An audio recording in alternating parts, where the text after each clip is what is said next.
Okay, example 3, we're given the design for a hollow metal casing. It consists of a hemisphere which is attached to a cylinder.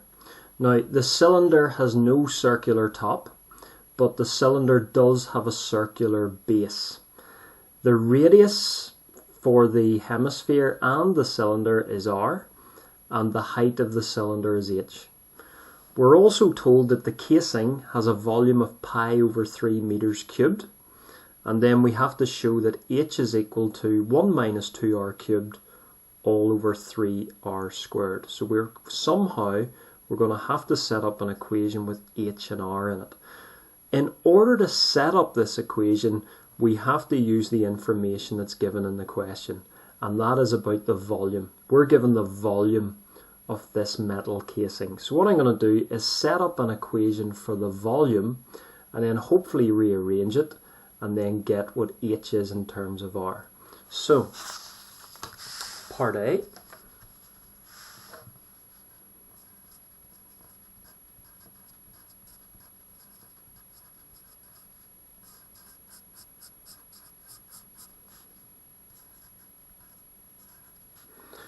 so part A, we're going to start by writing down what the volume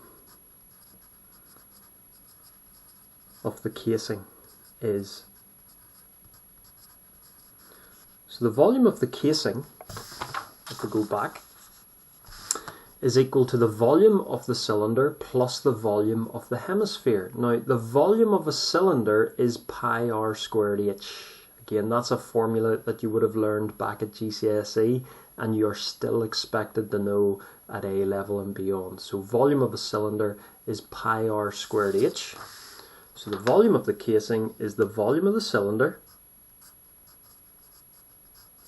plus the volume of the hemisphere. Now, this is our hemisphere.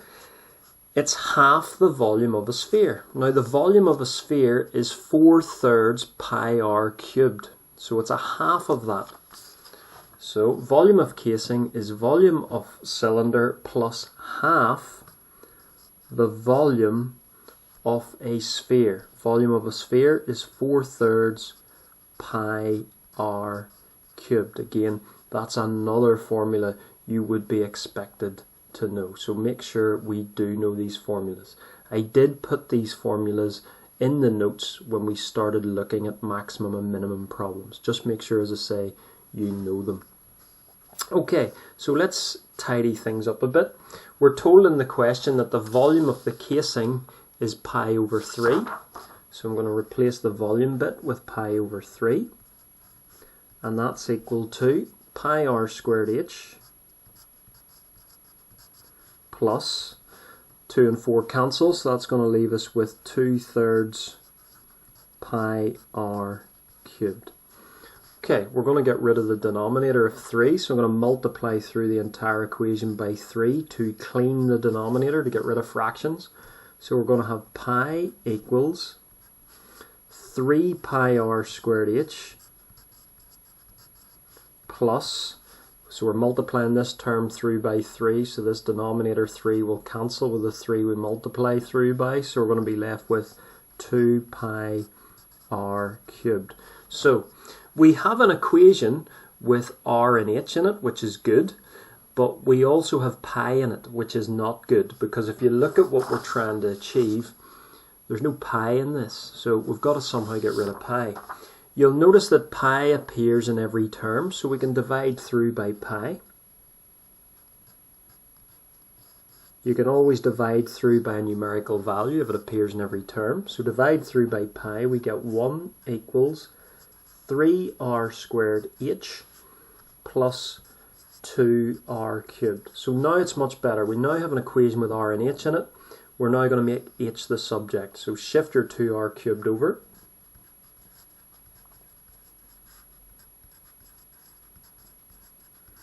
And then we're going to divide both sides by the coefficient of h, which is 3r squared. So we're going to end up with 1 minus 2r cubed all over 3r squared and that's just equal to h. And that's exactly what we were asked to show in part A. So as required.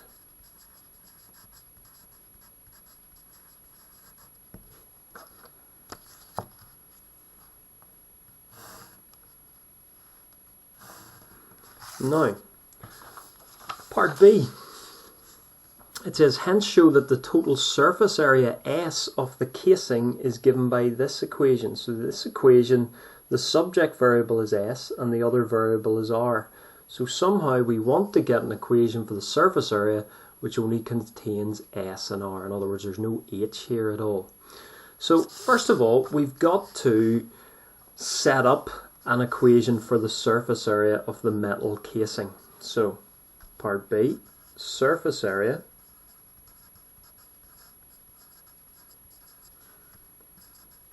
of casing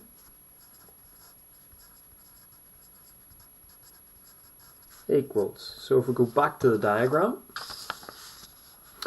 the surface area of the casing consists of three things. It consists of the circular base of the cylinder, the curved surface area of the cylinder, and then the hemispherical top. So let's work from bottom up. So circular base is, the area of the circular base is going to be pi r squared. So pi r squared plus, then we've got the curved surface area of the cylinder. Now again, that's another formula you need to learn. That's 2 pi r h. So plus 2 pi r h. And then we've got to add on the curved surface area of the hemisphere. So that's going to be a half times the surface area of a sphere. Now the surface area of a sphere is 4 pi r squared. So we're now adding on a half of the curved surface area of a sphere, which is 4 pi r squared. Okay. So let's tidy it up. Surface area of the casing, we're going to call that S. And that's equal to, we've got pi r squared plus 2 pi r h plus 2 pi r squared. So tidy up the like terms, that's going to give us 2 pi r h plus 3 pi r squared, because we've got a pi r squared and another 2 pi r squared, that's 3 pi r squared. Now, we have set up an equation with S in it, but the problem with our equation is that it's got H in it. If you look at the equation we're asked to show for S, there's no H in it. So that's what we've got to do. We have now got to get rid of H, so we need to eliminate H.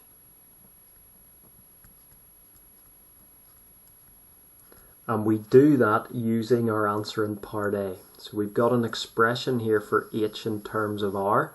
So everywhere we see H in this equation, we're going to replace it with the version of H with R in it.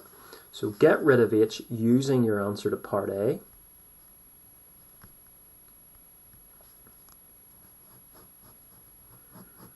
So here goes. So that's going to give us 2 pi r. And then I'm going to chuck this guy in brackets. So we're chucking in 1 minus 2r cubed all over 3r squared. And then we're adding on 3 pi r squared.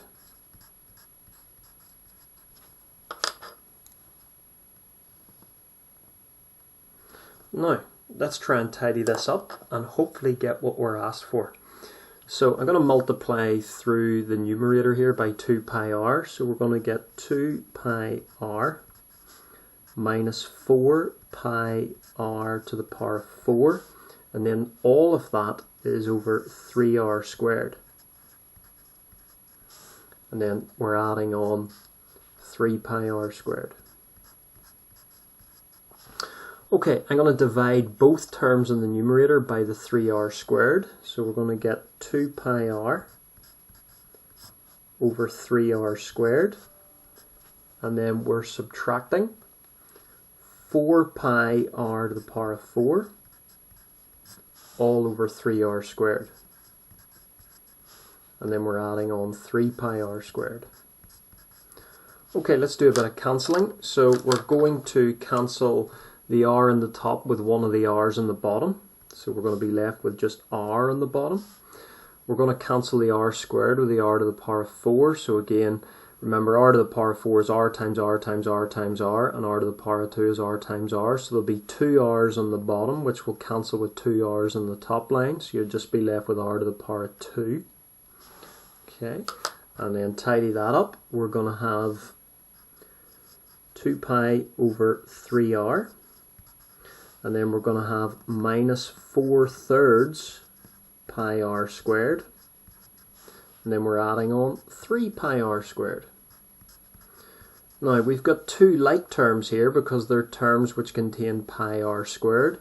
So you've got minus 4/3 and then you're adding on 3. So minus 4/3 and you add 3 onto that, you're going to have 5/3. So that's going to give us 2 pi over 3r plus 5/3 pi r squared. In other words, 5 pi r squared all over 3. Now, is that what we were asked to get for s? So if we flick back to what we were asked to show, part B, show that s equals 5 pi r squared over 3. Yeah, there's 5 pi r squared over 3. And then plus 2 pi over 3r. Yeah, plus 2 pi over 3r. Yes, it's in a different order, but it's still the same terms. So, as required.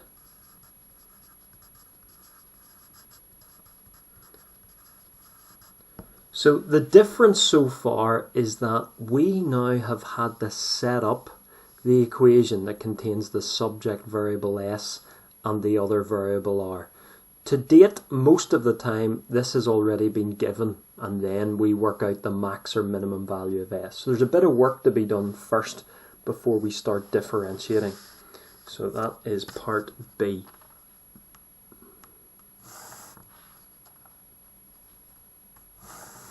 Okay, flicking back then, so to the question. So we're now working with this equation we've just set up for the surface area. It says find the exact value of r for which s is a minimum. So remember, the subject variable is a maximum or a minimum when the first derivative is equal to 0. So what we're going to have to do is we're going to have to differentiate this. We're going to have to work out ds by dr, set that equal to 0, and then solve to get the critical value of r, which causes s to be a minimum. So, part C.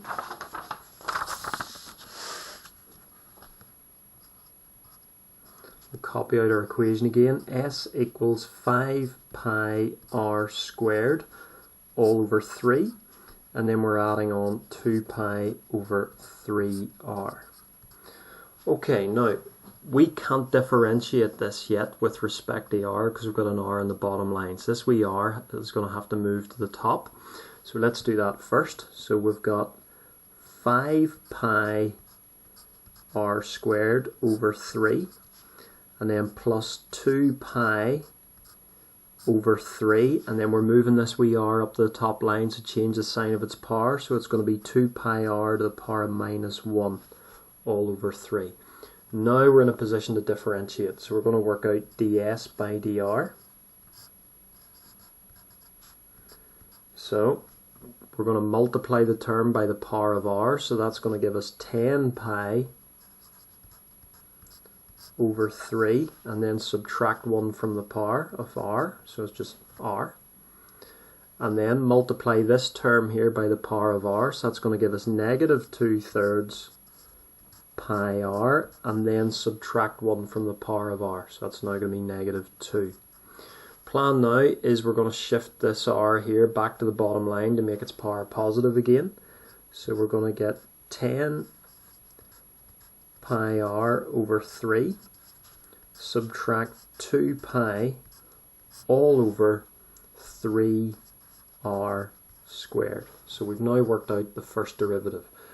Okay, so now we can work out the value of r for which the surface area is a maximum or a minimum. So S is a max or min when the first derivative, ds by dr, is equal to 0.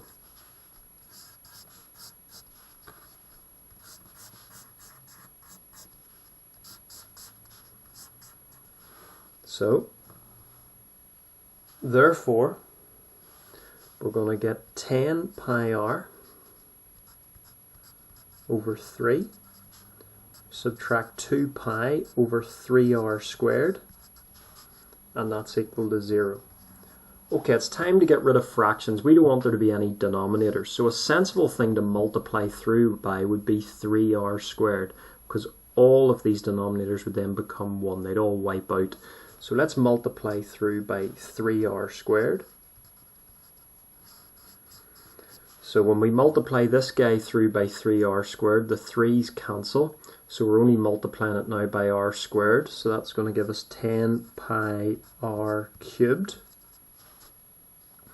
And then multiply this term through by 3r squareds. The 3r squareds cancel, and we're just left with minus 2 pi. And then that's equal to 0. Okay, next plan. Pi appears in both terms, so we can divide through by it. So we're going to get 10r cubed minus 2 equals 0. We can also divide through by 2. So we're going to get 5r cubed minus 1 equals 0. So plan now, shift our minus 1 over and divide through by 5. So we're going to get r cubed is equal to 1/5. And then we're going to work out r. We're going to take the cube root. So r equals the cube root of 1/5. Okay. So again, there is only one particular answer here. When you take an odd root, there's no positive or negative. There's just one answer, which in this case is just going to be positive. What we could do is you could use surge rules and take the cube root of the top line and take the cube root of the bottom line, but it's perfectly okay to keep it like that, and it's said to keep it exact. So this is the critical value of r.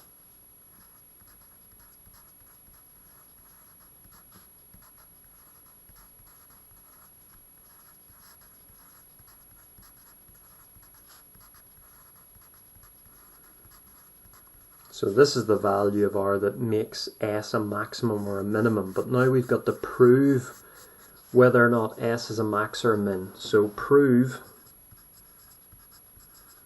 S is a max or min. So that means we need the second derivative. We need d2s by dr squared.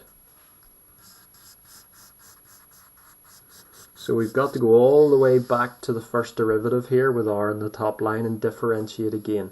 So d2s by dr squared. Okay, so go back up, differentiate the first term here with respect to r. See the way r is a power of 1, so when you differentiate a letter with a power of 1, you're just left with its coefficient. So we're just going to be left with 10 pi over 3. And then differentiate this term, so multiply this term by the power of r, which is negative 2, so it's going to be positive 4/3 pi. So positive 4/3 pi, and then copy down r, and then remember to subtract 1 from the power, so it's now r to the power negative 3. Okay, plan now is to move r back to the bottom line, so that's going to give us 10 pi over 3 plus 4 pi over 3r cubed. So what we're going to do now is we're going to sub this critical value of r into the second derivative, and hopefully the second derivative is going to be greater than 0, which will prove that the s, the subject variable, is indeed a minimum. So when r equals the cube root of 1/5, second derivative, d2s by dr squared, so that's going to give us 10 pi over 3 plus 4 pi all over 3 upon the cube root of 1/5 all cubed. Now, you're cubing a cube root, so they undo each other, just like when you square a square root, they undo each other. So you're just going to be left here with 1/5. So you could type it into your calculator, and 10 pi over 3 plus 4 pi all over, so that's going to be 3/5.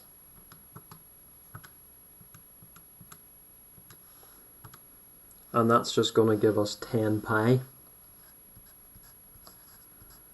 which is clearly bigger than 0. So therefore s, the subject variable, is indeed a minimum. Again, as required. So just to sum it up there for part C, final answer, s is a minimum. In other words, the surface area is a minimum when r equals the cube root of 1/5, and then r is obviously going to be in meters because the other measurements were in meters. Okay.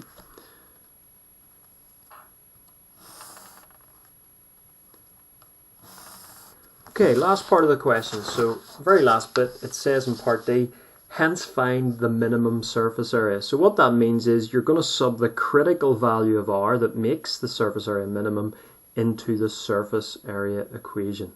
So, I'm going to get the minimum surface area.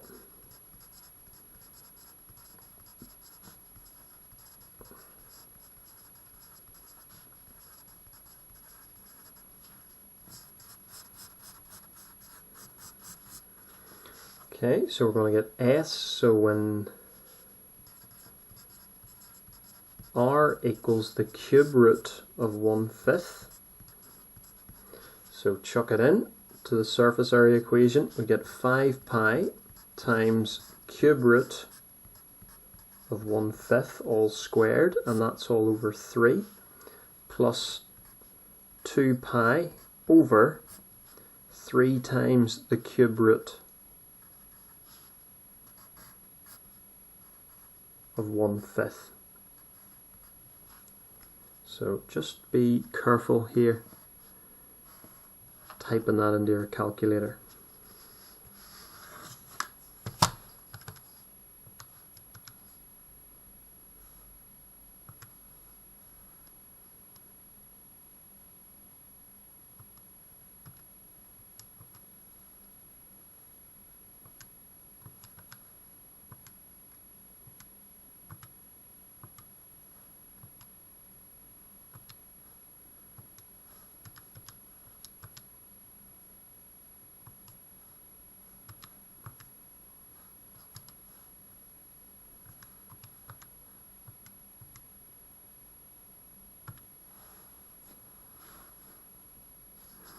Okay, so I've typed that into my calculator just as you see it, then hit equals, and that's going to give us about 5.372. It didn't say to give us the exact surface area, so 5.37204.